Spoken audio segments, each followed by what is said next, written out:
pitong Caloocan Police sibak sa serbisyo matapos magsampa daw po ng gawa-gawang mga kaso. Nakitaan din po sila ng matibay na ebidensya. Naku, sila pa nakakita ng matibay na ebidensya. Kasong administratibo. Ibabalita po yan ni Mar Gabriel. Mar? Umapalas dito ka na! Pagpulping kita! Sa akin po, hindi ko naman po direkta na sinisisi ang kapulisan sa pagkawala ng anak ko. Pero para sa akin po, sana hindi na po maulit. Tila nabunutan daw ng tinik si Jason De La Rosa.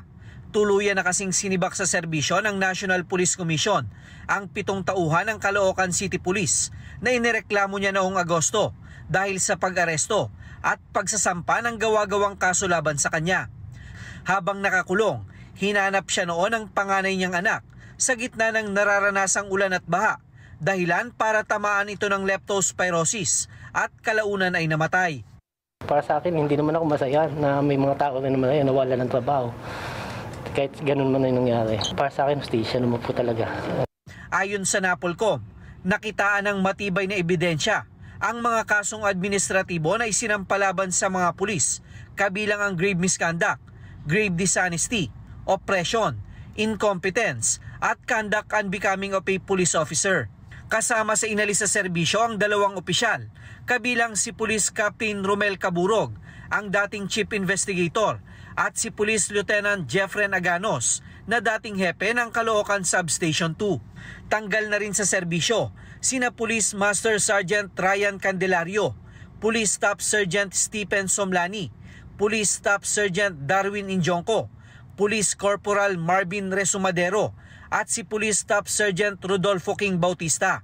Walang isa pong matinding ebidensya po is the CCTV footage and the fact that Mr. Jason De La Rosa was already arrested July 22 at meron na pong kumbaga nag-report na po ang pamilya na may missing person na po, ni-report na po nila.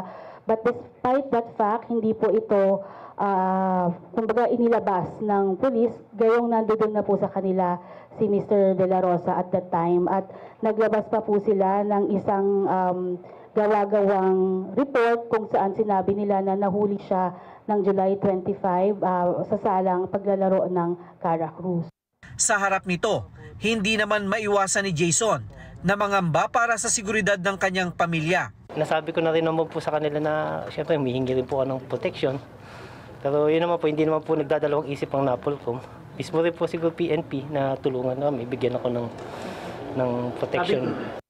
Umaasa naman ang NAPOLCOM na magsisilbi itong babala sa iba pang tiwaling pulis na sumisira sa imahe ng organisasyon. Kailangan po natin talaga tanggalin sa pagpupulis ang mga walang yang pulis. So sinisira nila yung uniforme, pati yung imahe. So isang magandang moral booster ito para sa mga upright, service-oriented policemen who have sworn to protect and serve the people. And we will be there for our policemen. And we will be there for the people. Meron pong hustisyang makukuha sa National Police Commission. Samantala, bagaman immediately executory daw ang desisyon ng NAPOLCOM, bibigyan pa rin ng 10 araw ang mga dinismiss na pulis para maghain ng kanilang apela.